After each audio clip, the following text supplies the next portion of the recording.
আল্লাহ রাসূল সাল্লাল্লাহু আলাইহি ওয়াসাল্লাম এক নাম্বার কি বলেছেন, যে যদি কোনো মহিলা নামাজ আদায় করে নামাজ যদি না পড়ে তাহলে সে জাহান্নামের অনলে অনন্তকাল জ্বলবে।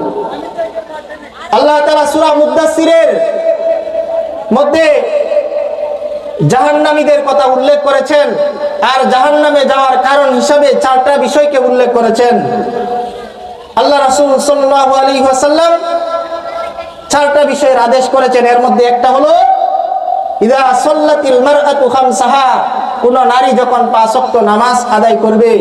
সূরা মুদ্দাসসিরে আল্লাহ তাআলা বলেন, কুল্লু নাফসিন বিমা কাসাবাত রহিনা, প্রত্যেকটা মানবেই তার কৃতকর্মের দরুন দায়বদ্ধ থাকবে। ইল্লা আসহাবাল ইয়ামিন, তবে ডানপন্থীরা ছাড়া। ফি জান্নাতিন ইয়াতাসাআলুন, তারা জান্নাতে পরস্পরে একে অপরকে জিজ্ঞেস করবে আনিল মুজরিমিন, অপরাধীদের সম্পর্কে। মা সালাকাকুম ফি সাকার, কোন জিনিস তোমাদেরকে জাহান্নামে দাখিল করলো। এখানে জাহান্নামীরা নিজেরাই বলবে ক্বালু নামলাকু মিনাল মুসাল্লিন, যে আমরা নামাজ পড়তাম না, নামাজি ছিলাম না। এক নাম্বার কারণ যে আমরা কি করতাম না, নামাজ পড়তাম না।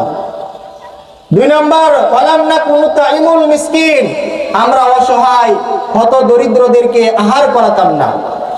ওয়া কুননা নাখুদু মাআল খাইদিন, এবং আমরা অনর্থক বিতর্ককারীদের সাথে লিপ্ত হয়ে অনর্থক বিতর্কে আমরাও জড়িয়ে যেতাম। ওয়া কুননা নুকাযযিবু বিয়াউমিদ্দিন, এবং আমরা বিচার দিবসকে অস্বীকার করতাম। হাত্তা আতানাল ইয়াকিন, এভাবে আমাদের মৃত্যু এসে গিয়েছে।